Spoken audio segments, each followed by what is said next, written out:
Então, vamos lá.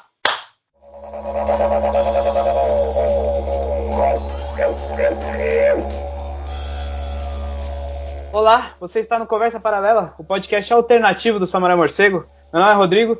Eu sou o Calu. E hoje vamos comentar sobre uma banda que não é todo mundo que conhece pelo nome assim, mas com certeza acho que vocês já ouviram alguma coisa deles. E é muito importante para mim e para o Calu, assim, e a gente queria muito falar sobre eles, né? Que é o Jamiroquai.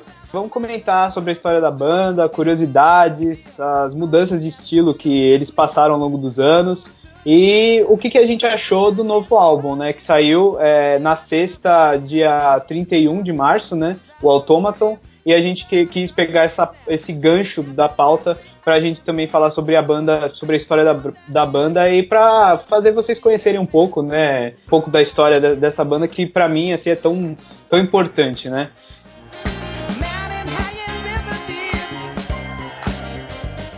Então vamos lá. Jamiroquai, pra quem não conhece, é uma banda de acid jazz e funk, né?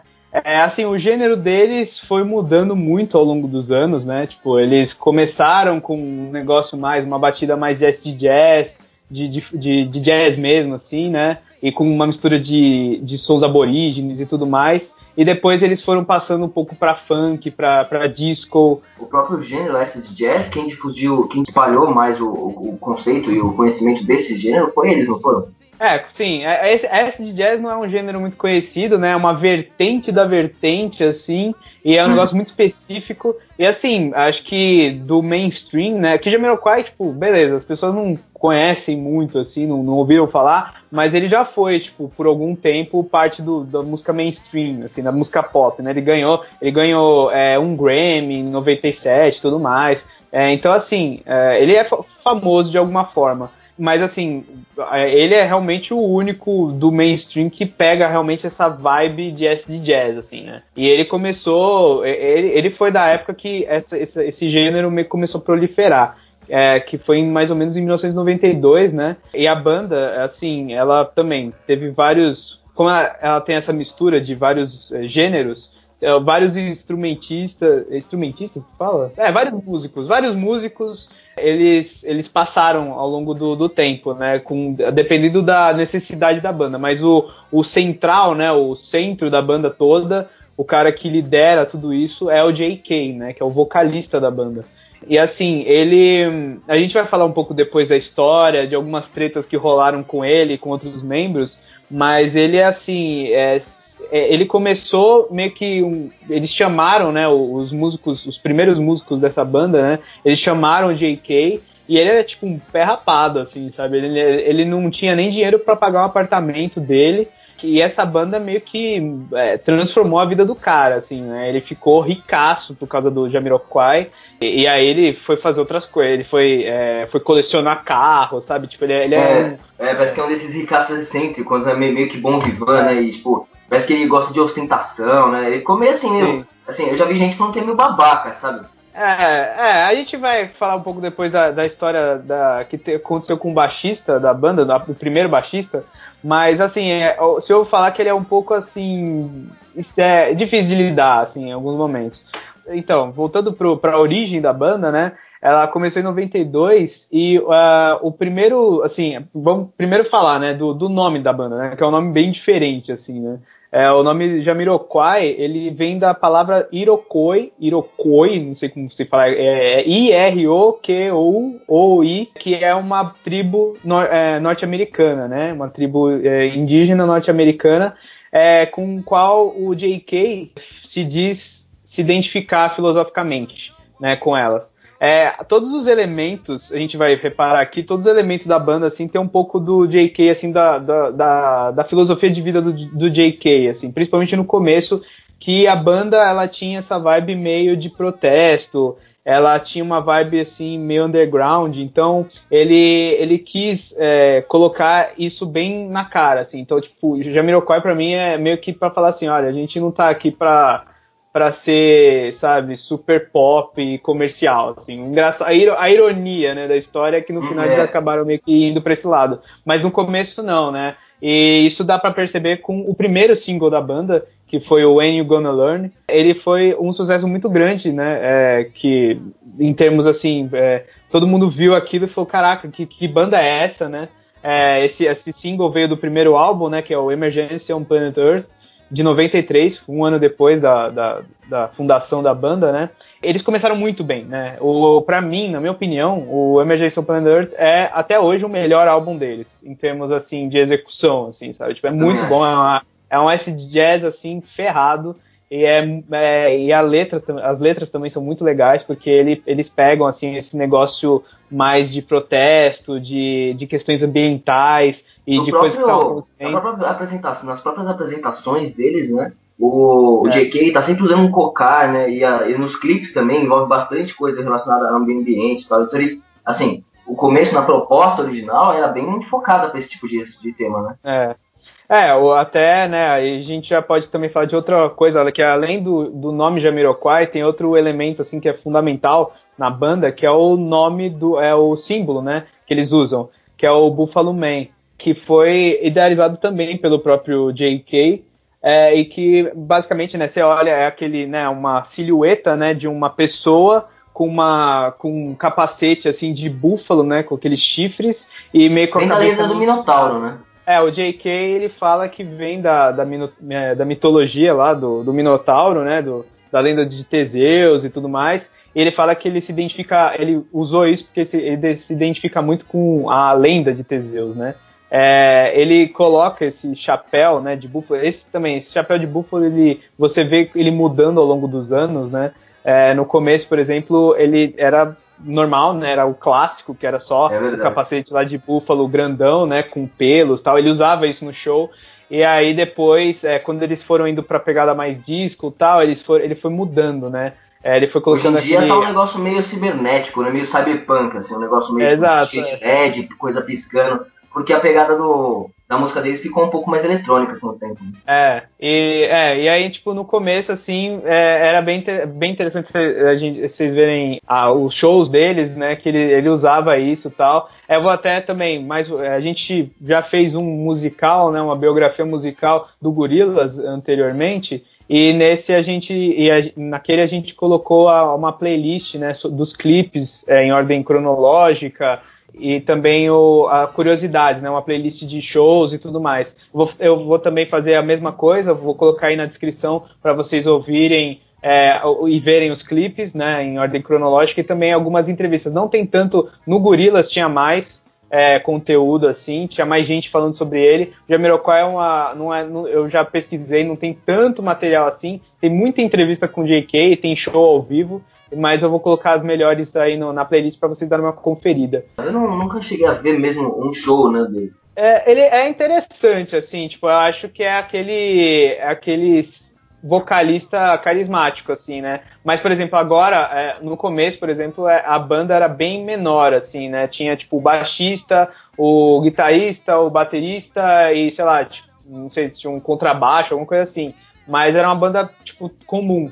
Agora, você vê os shows deles, é muito maior, assim, tem backing vocal, tem todos os instrumentais que eles usam nas músicas, tem os instrumentos de sopro, então, tipo, uma galera, assim, é como se fosse uma big band, assim, sabe, de jazz. E aí, então, é diferente agora. E aí ele fica, tipo, ele ainda é o central da banda, mas ele já não é mais, assim, só ele, né? Tipo, tem muita gente por trás também, né?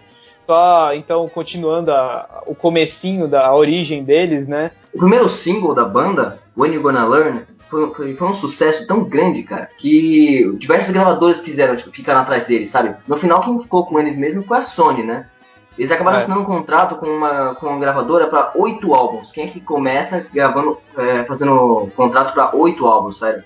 Isso durou até a época do álbum deles, Dynamite, que eles lançaram uma coletânea High Times, lá em 2006 isso aconteceu. Depois disso, eles mudaram o contrato para a Columbia Records e na época do Rock Dust, que foi um dos mais recentes, né, lá em 2010. E atualmente eles estão lá na Virgin EMI Records, da Universal. É engraçado que esse negócio da gravadora eles foram contratados pela Sony no começo para 8 álbuns. Foi um negócio meio sem precedentes, assim, porque a Sony realmente viu, assim, o potencial dos caras, assim, né? Pô, Porque foi um eles boom, tinham né, mano? Os caras começaram e, tipo, já explodiram. As gravadoras ficaram muito de olho, teve muita gente procurando, então já vale a pena apostar e ganhar, tipo, 8 álbuns, né? A gente teve uma leva aí, né, de álbuns, os primeiros álbuns deles. O primeiro que eu já tinha mencionado, o Emergency Plan Earth, foi assim, o mais raiz, né? Ele tinha muito essa ênfase de acid jazz, funk, assim, né?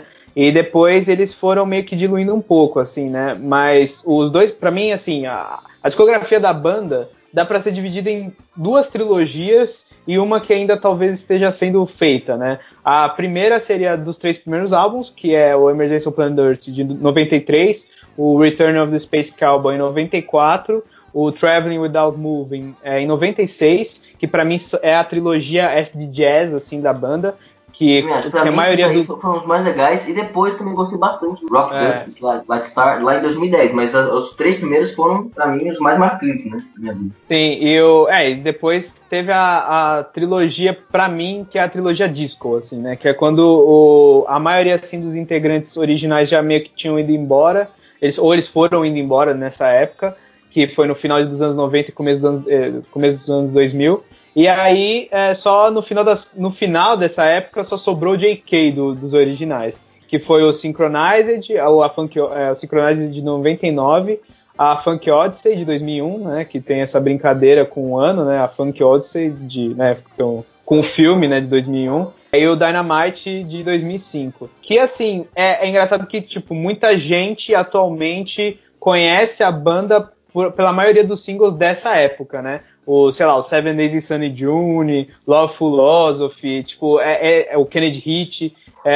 Foi uma época pop, assim, muito pop pra banda. Mas aí depois agora a gente tem, tipo, uma outra fase, né? Que eu acho que é meio que uma mistura das duas anteriores. Que ele parece ter pegado, tipo, uma banda diferente, assim, ele quis trazer de volta um pouco do acid jazz, um pouco do funk, mas também misturando com uma coisa mais eletrônica, com uma coisa disco também, muito, né? Eu tava até ouvindo o álbum recente, eu acho que ele deve ter, quando saiu em 2013 aquele álbum do Daft Punk, o Random Access Memories, que tem muito disco, ele meio que revitalizou essa vibe, né, de disco na música pop, música meio retrô, né? Ele deve ter ouvido e falado, puta, eu quero fazer um troço desse. Tipo, o Rock Dust já tava meio que voltado pra isso, mas não estourou tanto, né, quanto o álbum do Daft Punk, mas agora com esse novo dá pra perceber, né? Então, assim, é uma mistura, né? E eu acho que o próximo seria também, acho que seria interessante se eles fechassem essa trilogia com um álbum parecido também com essa mesma vibe, né? Se eles lançarem um próximo disco, não dá pra saber ainda.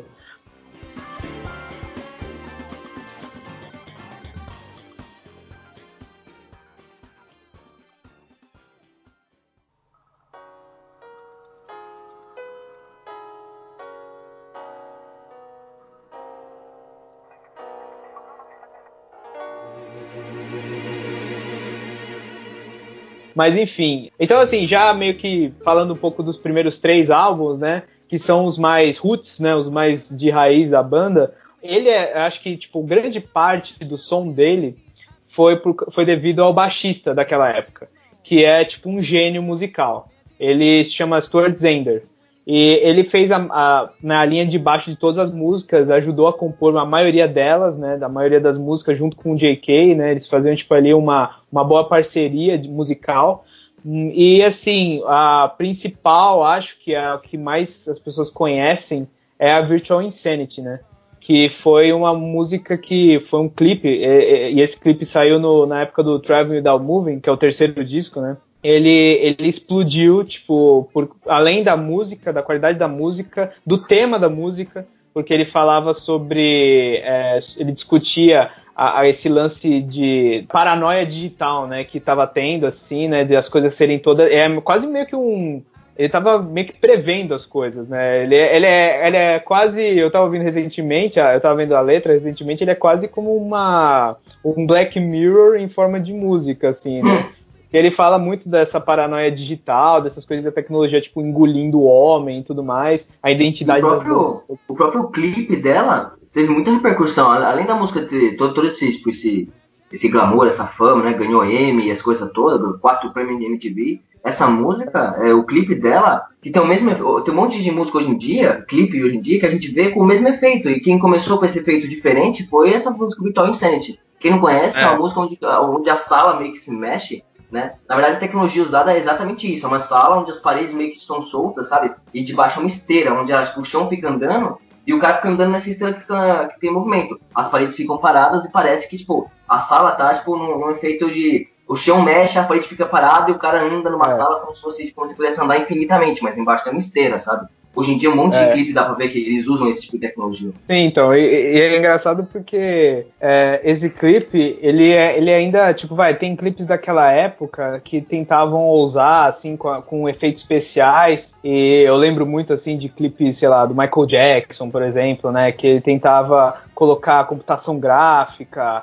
e tudo mais, só que agora você vê e, tipo, é tosco, né, porque o efeito especial agora já não, a computação gráfica não é tão boa. Mas esse é aquela prova de que efeito prático ainda é meio que, assim, ele é atemporal, né? Você vê, assim, o efeito, até hoje aquele clipe é muito bem feito, ele tem uma estética muito interessante, assim, muito única, e é muito legal. Quem não conhece... Jamiroquai, e tá a fim de conhecer e tá ouvindo a gente, ó, começa por Virtual Insanity, coloca lá o clipe, você não vai se arrepender. E ele tem uma vibe da primeira trilogia, assim, mais acid jazz e tal, e ainda assim consegue ser pop, né, consegue ser uma música pop, por isso também ganhou Grammy e tudo mais, e foi, assim, meio que, foi mais ou menos nessa época, eu, Rodrigo, de, sei lá, 4 anos de idade, que eu lembro, assim, de ter visto numa das... Meu pai, né, ele gostava muito de gravar clipes que passavam na MTV. Tinha uma fita dele que tinha esse clipe do Virtual Insanity. Então, tipo, foi um dos primeiros clipes que, assim, eu tenho consciência, assim, eu tenho a memória de ter visto na vida. E Jamiroquai meio que acabou sendo, assim, uma coisa que seguiu durante a minha vida toda, assim, né. Nesse começo, meu pai, ele tinha os 3 primeiros álbuns, ele tocava às vezes e tal, mas assim, eu ouvia e pra mim era mais uma banda, né? Era bacana e tal, mas eu não ficava assim, indo atrás. Mas depois, pra mim, assim, ela é uma banda muito importante porque ela meio que me fez... Foi a primeira banda assim, que me fez gostar de música.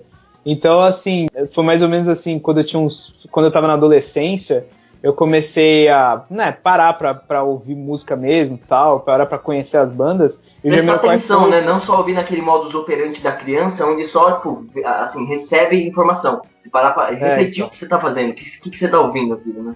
Então, e aí foi por causa, talvez, dessa ligação que eu tinha quando eu era criança, porque ter visto Virtual Insanity e tudo mais, que me fez gostar mais ainda quando eu tinha ficado adolescente e estava conhecendo música. E eu acho que Jamiroquai, ele tem essa qualidade de ser uma mistura muito legal de algo que é bem feito, né, é bem produzido, é um jazz legal, tem a vibe do baixo e tudo mais, só que ele também é acessível, entendeu? Ele é acessível para, acho que, qualquer público. Você não precisa ser, tipo, você não gosta de música muito pop, ele fica meio que no meio, né? Você gosta de uma coisa muito hardcore, né? Heavy metal e tal, eu acho que ele... Até as pessoas que gostam muito desses gêneros mais pesados de instrumental conseguem gostar do Jamiroquai porque ele fica meio que no meio termo, assim. E talvez seja por isso que me fez gostar tanto, tipo, numa época que eu não gostava tanto de música. E foi por causa dele que eu comecei a ir atrás, tipo, de história, de banda. Aí eu comecei a gostar de outras bandas e foi por causa do Jamiroquai. Então, pra mim, assim, ele tem uma importância muito grande, né? Acho que pra você também, né, Calu? Assim, já que você entrou nesse tema de, assim, o que afetou a nossa vida, pra mim, Jamiroquai, eu conheci com o Rodrigo, tá? E ele me apresentou quando eu tinha, uns 12, 13 anos por aí.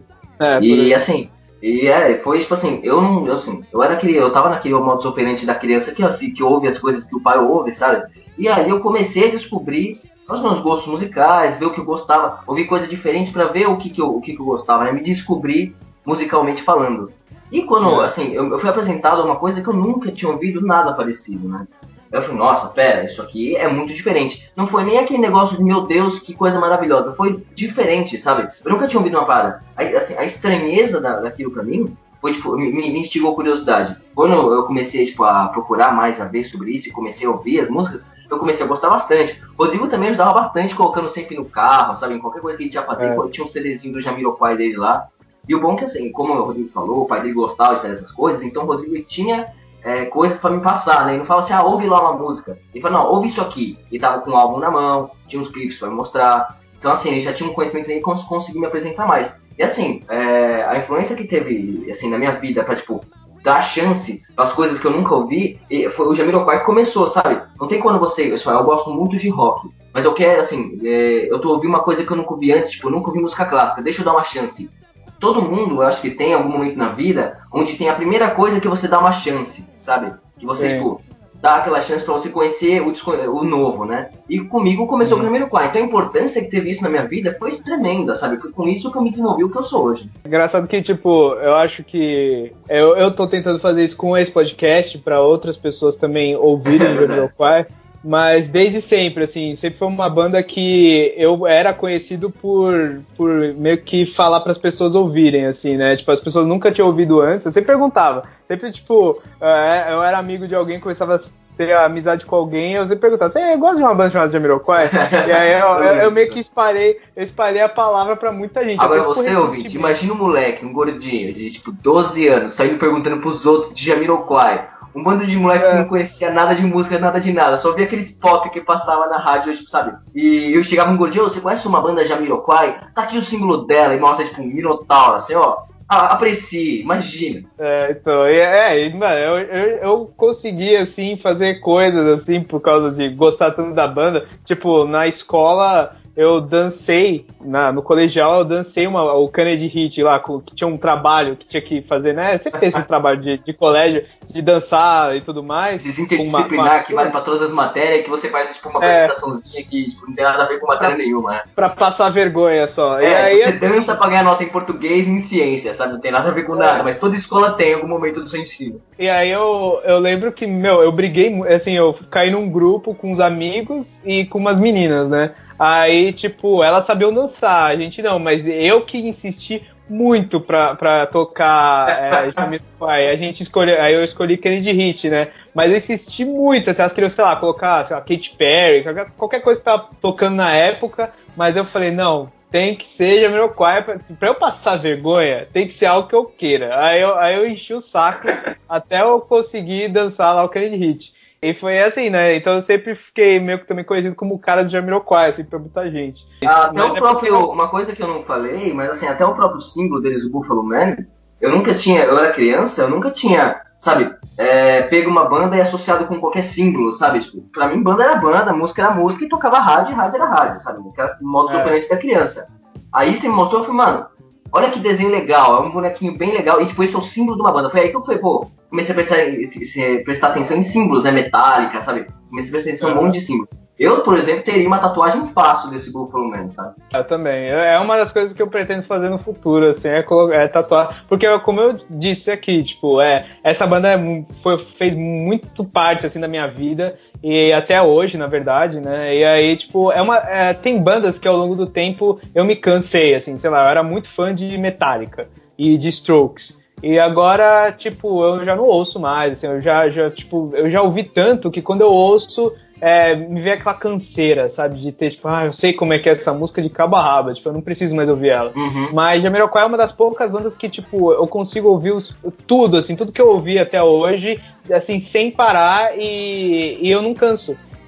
E, tipo, até o When You Gonna Learn, Too Young to Die, que, tipo, eu já ouvi milhares de vezes, eu coloco e, tipo, eu ainda curto, assim, sei lá, porque eu acho que é uma música que tem muitas camadas e tem muito instrumental e mesmo assim é muito cativante. E que nem Gorillaz, ele consegue te apresentar uma gama de conhecimento musical diferente, sabe? Ele te apresenta um disco, um funk, que a gente não tem, assim, na nossa cultura. Se você não for atrás de buscar esse tipo de coisa, você não vai se apresentar na novela da Globo, não vai apresentar isso, sabe? Na rádio metropolitana também não vai apresentar um estilo desse, sabe? Muito menos a Nova Brasil, sabe? Onde música brasileira não tem esse tipo de coisa. E além de apresentar esse tipo de coisa, o lance que você falou dos instrumentais, em várias partes da banda, os instrumentais aí se divergiram bastante. Agora mesmo, nesse álbum que lançou há pouco tempo, esses dias, a pegada instrumental é outra, é uma pegada mais eletrônica. Então, assim, se você tá a fim de conhecer coisa diferente, é muito bom, né? Igual o Gorillaz com o Plastic Beach que a gente vive falando. Você falou da música brasileira, mas tem muita gente que, assim, daquela vibe mais lounge, né, que eu acho que se inspira muito em Jamiroquai, assim. Eu ouço umas coisas brasileiras, sabe aquelas coisas que, tipo, quando você vai num bar, assim, fica, tipo, aquela musiquinha no fundo, assim, tocando meio suave. Tem muita música, tipo, depois nos anos 2000, que é muito Jamiroquai, assim. E aí, tipo, eu acho que muita gente se inspirou. Jamiroquai deve ser uma banda que é muito conhecida entre os músicos, né, que todo mundo já ouviu falar. Entre músicos, eu acho que é bem conhecida mesmo.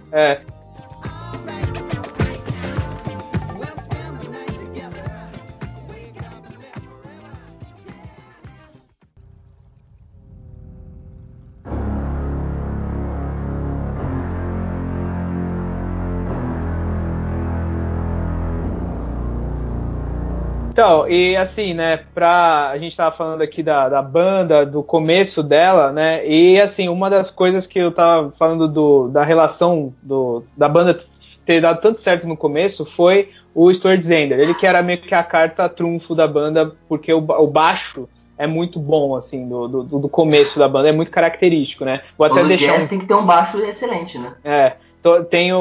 Tem até um vídeo que compila assim, as melhores apresentações desse baixista, o Stuart Zender, nos shows de Jamiroquai, e assim, você vê como o cara ele era monstro, assim. Mas é lógico que, assim, acho que como muita banda por aí, rolou uma treta aí, né? Eu acho que o J.K., ele começou do zero, né, na vida dele, quando ele começou a banda. Você vê nas entrevistas que ele era bem, assim, humildão, né, e tipo, falava muito das coisas, da desigualdade social, tal, ele era bem assim, e aí depois ele, né, foi ganhando dinheiro, tal, ele foi querendo deixar a banda mais do jeito como ele queria fazer, entendeu?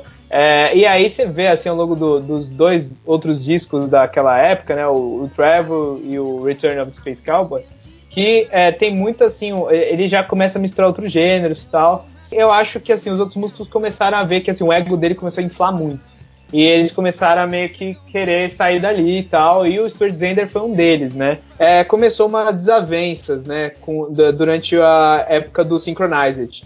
O álbum tava quase pronto, mas o Zender saiu do Jamiroquai, e, assim, por causa de direitos autorais, né, eles não podiam deixar as linhas de baixo dele, né, ele não queria deixar lá nas músicas, eles tiveram que refazer quase do zero todo o álbum por causa disso, né? Fala que o Zender tava, tipo, ele tava reclamando na época que o J.K. tava ganhando muito mais dinheiro que os outros, né?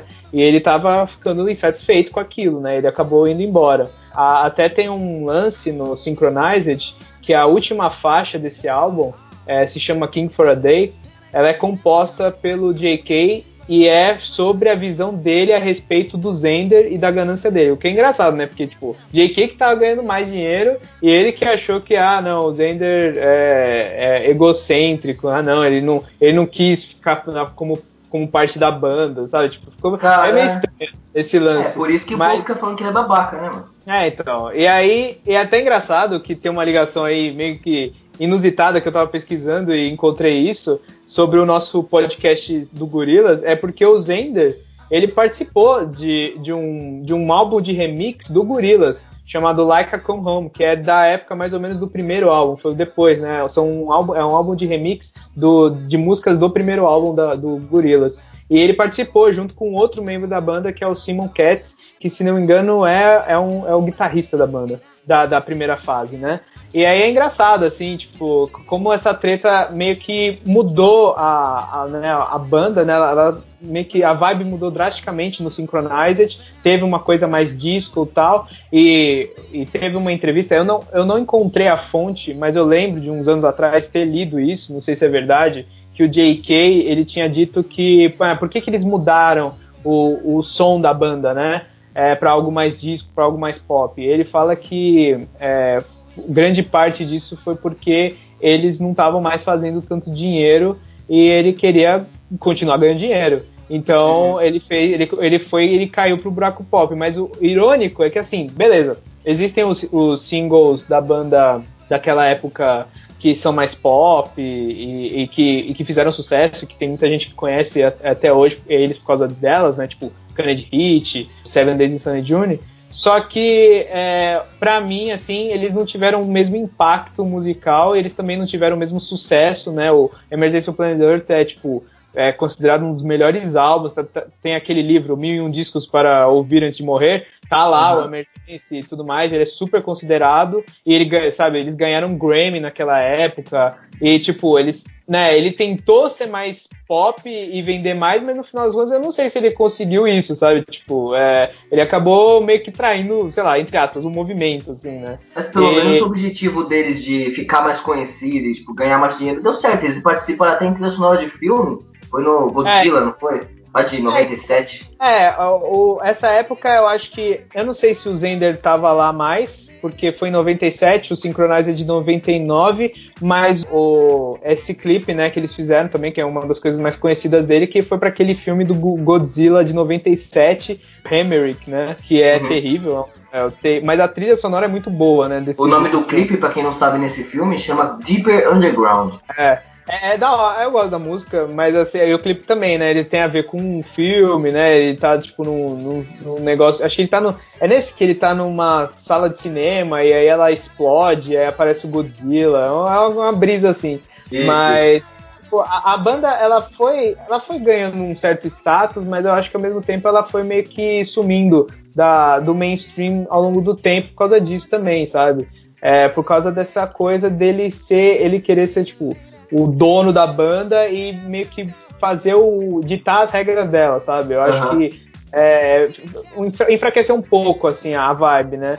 Mas, por exemplo, tipo, a vibe eletrônico do Jamiroquai sempre meio que andou junto com a banda, né? Teve até um remix que muita gente, sei lá, dos anos 90 conhece Jamiroquai por causa desse remix, que é o remix da música do Space Cowboy, que se chama, no YouTube, se você for pesquisar, se chama Classic Club Remix, que é um remix que acho que tocava, sei lá, em balada, tá? Uma versão mais dança, porque Space Cowboy é uma música meio light, né, meio de boinha, assim, mas essa versão é mais balada mesmo, e ficou muito famosa.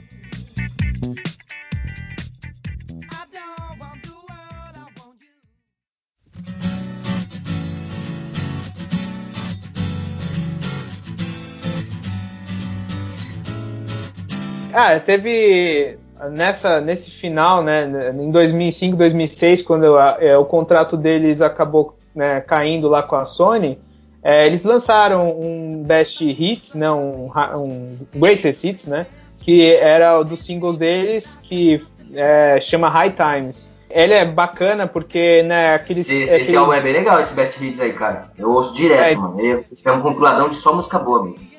Eu tenho em casa o DVD, né, que vem com os clipes, e assim, ele foi interessante porque ele só não saiu só, tipo, as melhores músicas, né, naquela época ele também lançou um single que muita gente aí gosta pra caramba, que não é tão famoso, mas eu indicaria pra quem não conhece aí ir atrás, chama Radio, e aí, tipo, saiu na mesma época do High Times, que meio que, né, engloba ali a primeira e a segunda fase da banda.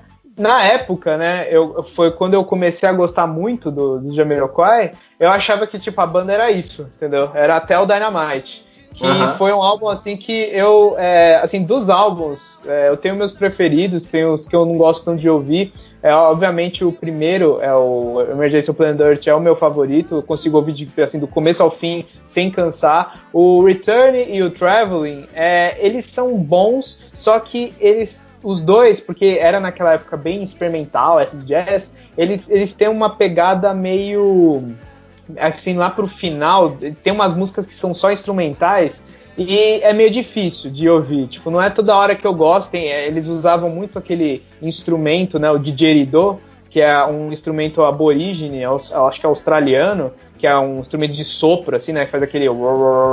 Esse didgeridoo, ele é muito característico do começo da banda também, né? E assim, só que o problema é que tem umas músicas que cansam, sabe? Que eles colocam só aquilo. E aí, tipo, no Synchronize, no Funk Odyssey e no Dynamite, é legal, assim, os álbuns, mas o Dynamite, pra mim, foi o mais difícil de gostar, assim, porque ele era muito fora do resto da vibe da banda, era muito eletrônico, e é um eletrônico que eu acho que, assim, é meio datado, sabe? Se você ouvir agora, você vai achar, tipo, que é um eletrônico meio... que você sente que não é uma coisa... né, moderno, assim, sabe? Ficou datado o som do Dynamite. Mas uma música que não ficou, porque ela é totalmente fora dessa... Ela é do Dynamite, mas ela não tem nenhuma vibe eletrônica, que é o Seven Days in Sunny June, né? Que pra mim também é uma das minhas favoritas, que é mais, assim, é mais acústico, né? É só, tipo, tem uma baladinha, né? Entre aspas. E tem muita gente também que começa a gostar de Jamiroquai por causa dessa música, né? Então, assim, se eu fosse recomendar dessas duas primeiras fases, discos pra vocês ouvirem, pra vocês conhecerem o Jamiroquai, eu recomendaria o Emergency of Planet Earth, com certeza. Tentar ouvir, talvez, um pouco do Return e do Travel, né? Os outros três, eu acho que só os singles. Se vocês forem atrás aí dos singles, tipo o Deeper Underground, como a gente falou, o Kennedy Hit, o King for a Day, o Virtual Insanity é da fase anterior. Ah, tá. O Love Philosophy, o Corner of the Earth, o Seven Days in Sunny June. Esses são as melhores músicas dessa fase, né? E aí a gente meio que, né, encerra essas duas primeiras fases e aí depois vai pro futuro da banda. O que aconteceu depois de tudo isso, depois dessas tretas, depois desses conflitos com a banda, né?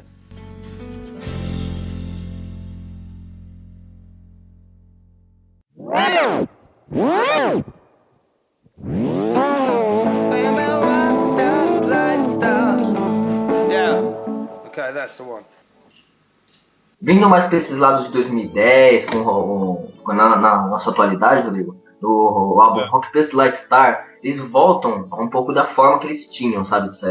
Com menos pop e disco, e voltando mais para a origem de funk e soul, sabe? Usando aqueles instrumentos de soul que eles tinham e tudo mais. Eles se apresentaram também lá no Rock in Rio de 2011, na quarta noite, se não me engano. Por aí. Eles pegaram e cantaram algumas músicas desse álbum da Rock Dust. Você tinha comentado, eu lembro, na época que você tinha visto lá no Multishow, né? Ficou vendo o show. Foi bonito. Foi legal. É que assim, né? Ele, depois do Dynamite, eles entraram nesse ato e assim, eu achava que ele quase... Eu não tinha confiança de que eles iam voltar alguma época. Aí começou um burburinho, né? Vamos voltar com o álbum. Aí eles lançaram esse Rock Dust Light Star. Que, assim, pra mim, começou uma outra fase da banda, que é uma mistura entre o começo da banda, né? Uma coisa mais jazz, mais acid jazz, com a vibe disco dos outros três álbuns. Então, tipo, ficou uma mistura. Não é porque ele misturou que ele não é exatamente meu favorito, o Rock Dust. Ele é um bom álbum, eu acho. Mas, assim, ele é legal pra quem já é meio que fã da banda. Eu não sei se tem muita música ali que ficou, assim, no pop ou no jazz, entendeu? Então O legal também foi a época que lançou. Porque foi mais ou menos igual o Gorillaz tá sendo agora, sabe?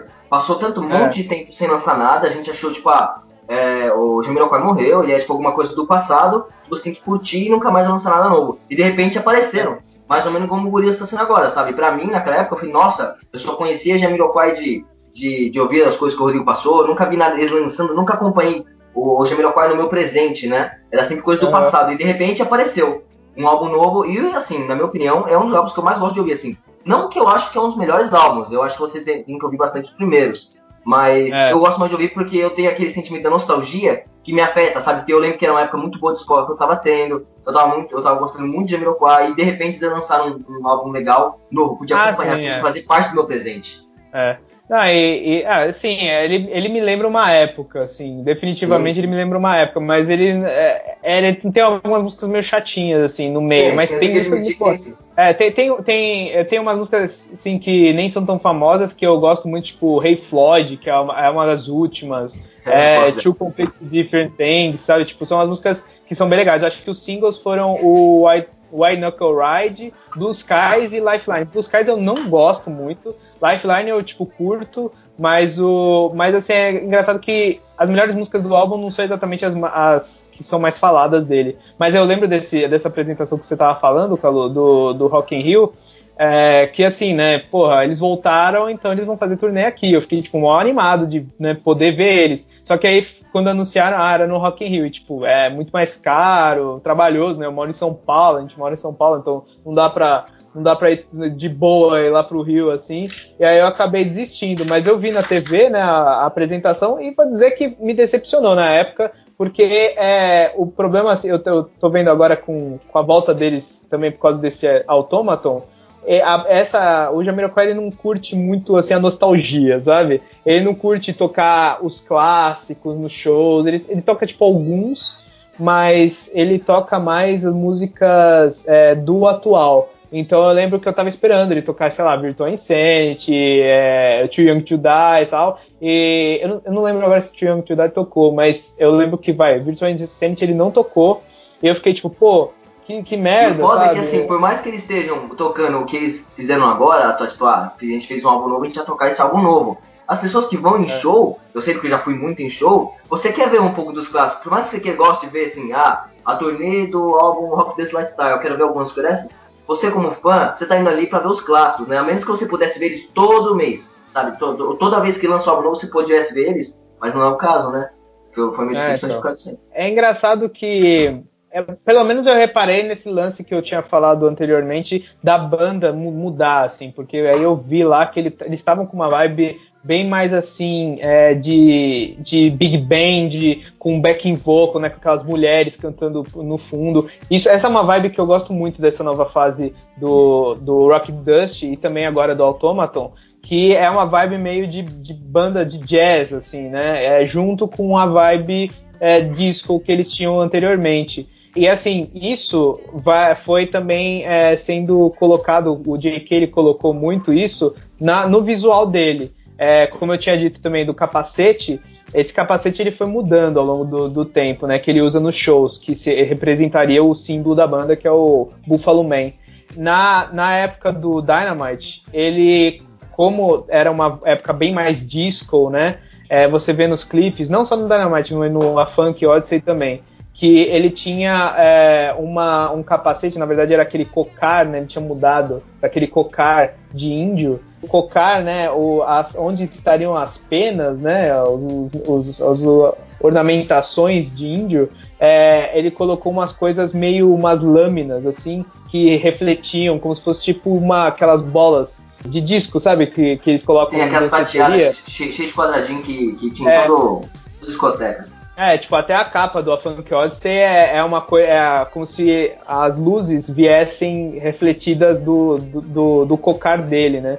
E aí, então assim, é pra representar como a vibe mudou, assim, né? Como a vibe foi pra disco, assim. E aí, no do Rock Dust, eu lembro que ficou uma coisa mais no chão, né? Tinha essa coisa de disco, mas eram umas coisas mais com umas plumas, assim. E aí, até na capa, né, ele tá com ela na capa do Rock Dust, e aí foi mudando. Agora, né, do novo álbum, o Automaton, a gente até tava planejando fazer esse podcast antes para falar um pouco das expectativas nossas, mas aí acabou não dando tempo e a gente vai fazer já falando sobre o novo álbum, né.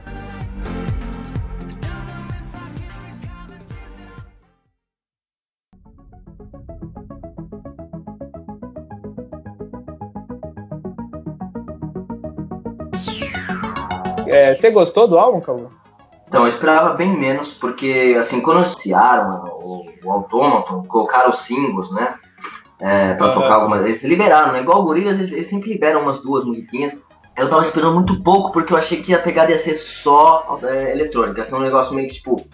Ia ser uma mudança deles, nova pra quem gosta mesmo, pra quem é fã desse gênero, talvez fosse legal, mas eu achei que ia perder um pouco da minha magia de Jamiroquai, que é aquela pegada funk, soul, né, uma pegada mais alegre, mais animada. Mas não, eu tive uma bela surpresa, uma grata surpresa, que eu fui ouvindo e o álbum foi me ganhando. Eu comecei já com aquela primeira música deles, Shake It On, desse álbum novo, eu achei fantástico, eu falei, nossa, calma, já começamos muito bem. E depois seguiu, confesso que tem umas 3 ou 4 musiquinhas ali que, tipo, assim, não faço questão de ficar ouvindo direto, porque tem uma pegadinha que eu não curto tanto, mas a maioria, assim, o ritmo do álbum tá legal. Eu achei que ia ser um álbum 6 e pra mim foi um álbum 8, tá excelente. E assim, eu também concordo com a nota, mas assim, eu sou fã, né? Tipo, eu não sei, no Metacritic até que a nota tá boa, né? Tá com 71, tá maior do que alguns álbuns anteriores deles.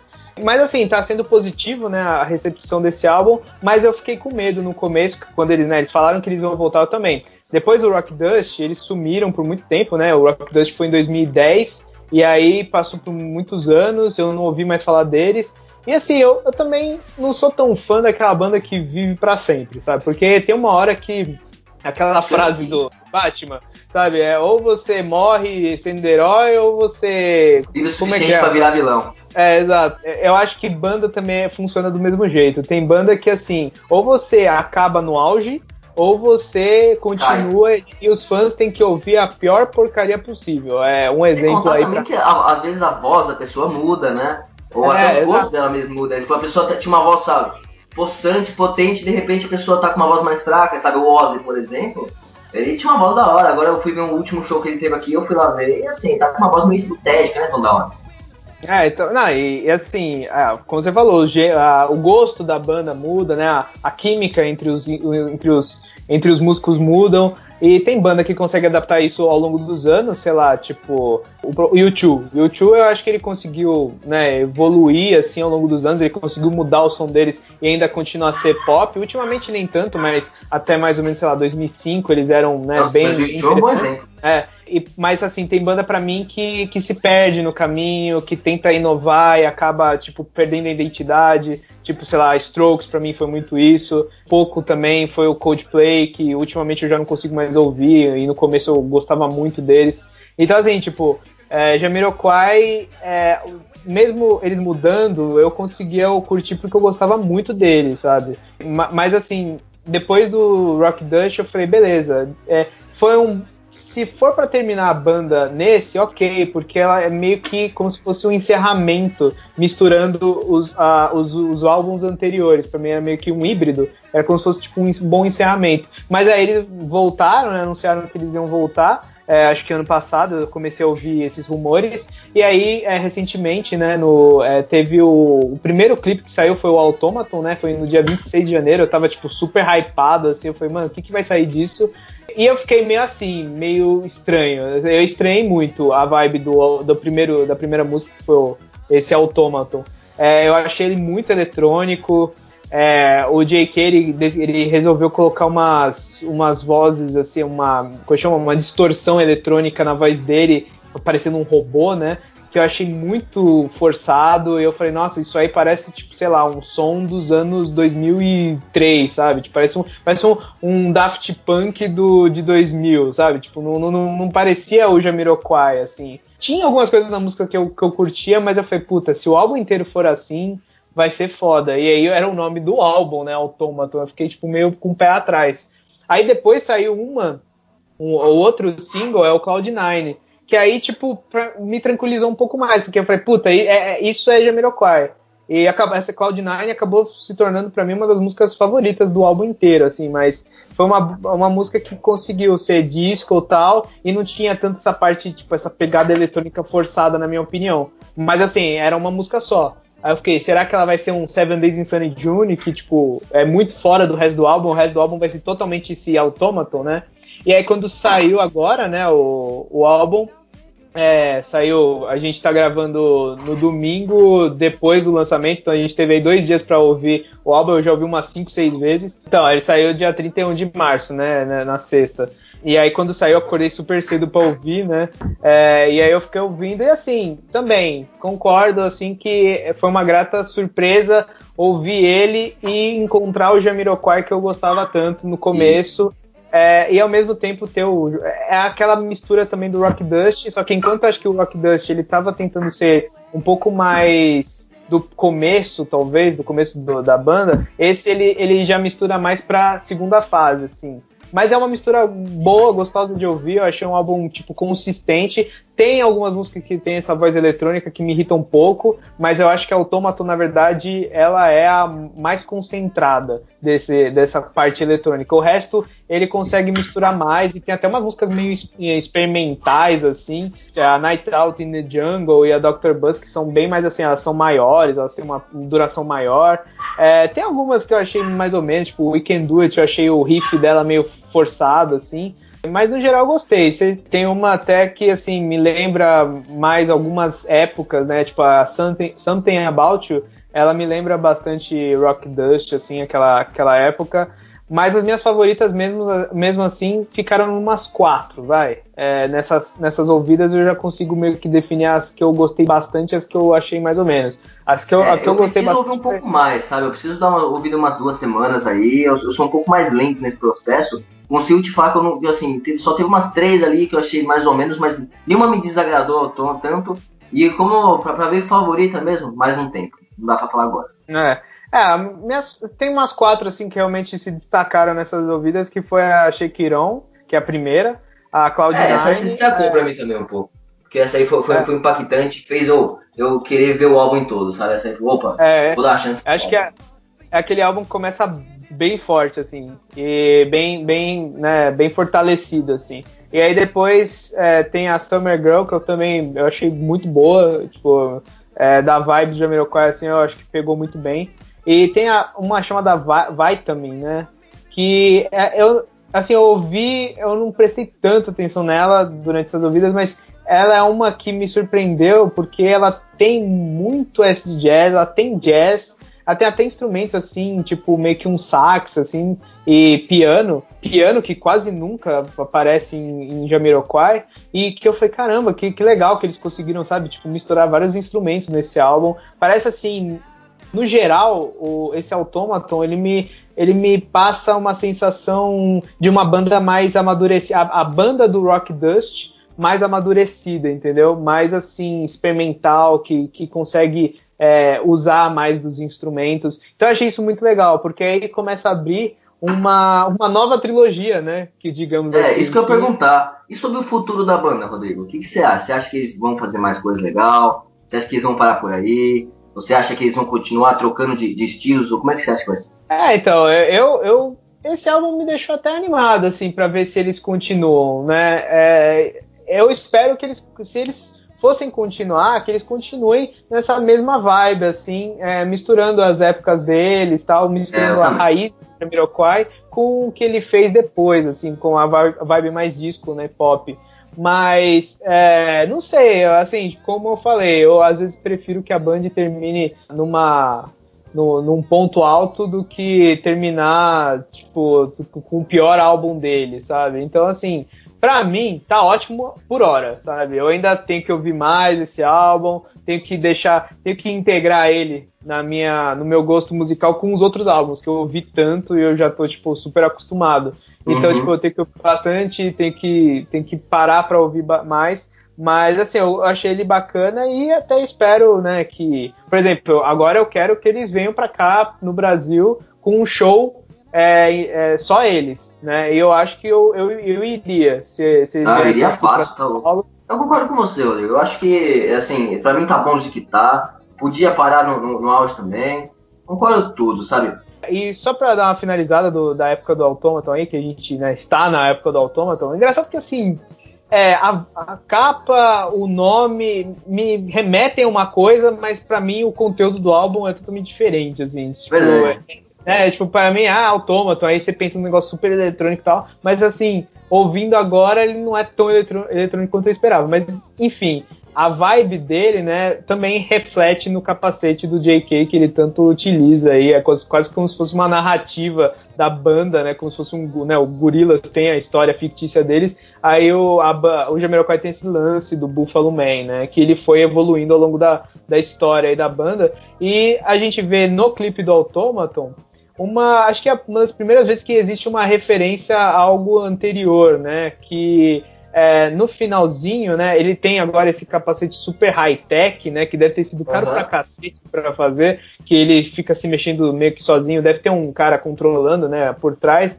mas ele é super, né, ele solta umas luzes e tal, fica um cocar assim, fica se mexendo, como se fosse tipo um Android, né, no clipe do Automaton, o J.K. ele é como se fosse tipo um Android que acabou de acordar, ele tá descobrindo as coisas, descobrindo o mundo, e no final ele acaba encontrando um capacete, né, um cocar lá na praia, e é o cocar do High Times, né, da época do High Times, do Dynamite, que era aquele que tinha um negócio refletindo como se fosse uma bola, né, de disco. E aí ele pega como se fosse tipo a fase anterior, né, ele refletindo sobre a fase anterior da banda. Na minha opinião, é meio como se fosse tipo um simbolismo para isso. E depois ele é abduzido lá por um OVNI e acaba o clipe aí. Mas assim, é uma das primeiras vezes que a gente vê, é quase como se fosse tipo, né, um comentário dele falando assim, esse álbum ele meio que vai refletir sobre o passado da banda, mas também é uma nova versão, assim, é a versão da 3.0 do Jamiroquai. E achei isso bacana, assim, pra gente tentar se situar na história da banda, né, que a gente contou aqui ao longo do podcast. Mas acho que, então, é mais ou menos isso que a gente queria passar, né? Se vocês repararam, a gente é muito fã de Jamiroquai, então a gente quis fazer um podcast dedicado a ele, falando sobre a banda. Teve algumas coisas aí, não daria tempo para fazer um podcast bacana para vocês ouvirem e contar tudo sobre a banda, porque tem muito assunto aí entre os álbuns, as músicas, as referências aí musicais deles. Né, se esse aqui o pessoal gostar muito, a gente pode até fazer um outro, né, complementando algumas coisas que a gente falou aqui. É uma base para vocês conhecerem a banda, para quem não conhece, conhecer, para vocês irem atrás, porque eu acho que é uma banda que não é tão conhecida no mainstream atualmente, mas ela é muito bacana, ela é muito acessível, tem músicas muito legais. Vou deixar aí a playlist com os clipes deles, como eu falei aí, vocês devem ter reparado em alguns clipes que são os principais deles, né? O Virtual Insanity é sem dúvida um dos primordiais aí para vocês conhecerem. Tem o do começo, o When You Gonna Learn, que é muito legal. O 7 Days in Sunny June também é bem bacana de ouvir. Eu recomendo, né, vocês ouvirem, darem uma chance para a banda. Se vocês ouvirem e gostarem, ou também se não gostarem, comentem aí pra gente o que vocês acharam da banda, o que vocês acharam do estilo musical deles, se agrada ou se não agrada, ou se vocês já conheciam também, se vocês não conheciam, se teve alguma importância pra você na sua vida, bate um papo aí com a gente. E é lógico, né, o feedback é sempre importante pra gente aqui. O do Gorillaz a gente fez um outro porque realmente vocês, né, mostraram que vocês queriam muito, né, que gostaram muito do conteúdo daquele, do Gorillaz, e aí a gente acabou fazendo outro e tal. Então, assim, do Jamiroquai é a mesma coisa. Se vocês curtirem, a gente continua falando dele, falando também de outras bandas. Eu acho que uma aí que a gente podia falar, que é meio que da mesma época, e é dessa mesma linha que a gente tá falando, né, Calô? É o Daft Punk. Né? Ah, sim, Daft Punk dá aí um bom podcast também. Se vocês também quiserem um Daft Punk, comentem aí. Ou alguma sugestão de alguma banda da vida de vocês, assim, que vocês acham que caberia aqui colocar no podcast, dá uma dica pra gente. Exato. Então é isso. Espero que tenham gostado. Se ficaram até aqui, obrigado, né? Obrigado pela atenção de vocês, pela tempo. Atenção. E a gente vai ficando por aqui. Então, se você curtiu, dá aquela joinha no vídeo, compartilha para as outras pessoas também conhecerem. Se inscreve no canal. Se inscreve no canal. E acho que é isso. A gente vai ficando por aqui e até mais. Falou! Falou!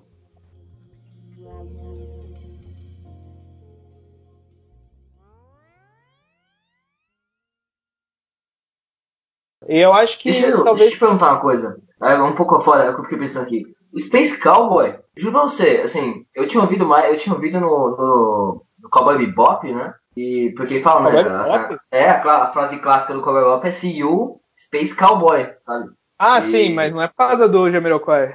Não tem nada a ver, mano, porque, mano, Space Cowboy, mano, que bolado pra você. Eu tenho quase certeza que não, porque, assim, é engraçado que eles se passam na mesma época, mas eu acho que uma vez eu até pesquisei se tinha uma ligação com o Space Cowboy do Cowboy Bebop, mas eu acho que não, mas é muito foda, porque, tipo, são duas coisas que a gente gosta pra caralho, né? Tipo, não tem nada a ver uma coisa com a outra, e, tipo, usa a mesma frase que, tipo, sabe, assim, a frase deles. Space Cowboy do meu pai, a frase do Cowboy Bebop é também Space Cowboy. Interessante.